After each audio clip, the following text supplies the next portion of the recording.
தமிழ் சினிமாவில் காமெடி நடிகர்ல அதிக சம்பளம் வாங்கக்கூடிய, அதாவது நிறைய சொத்து வைத்திருக்கக்கூடிய 4-5 காமெடியன்களை பத்தி தான் பேச போறேன்.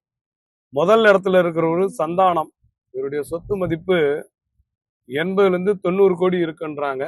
செகண்ட் வடிவேல் அவர்கள் 70-80 கோடியா.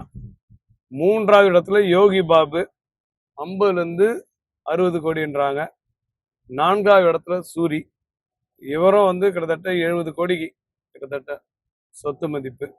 அடுத்து கிங்ஸ்லி, அவரோடதும் ஒரு 50-70 கோடி இருக்குன்றாங்க.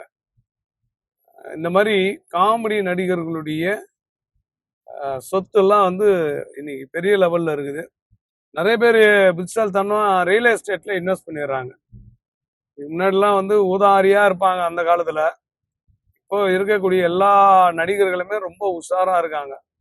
காற்றுள்ள போதே தூற்றிக்கணும்னு.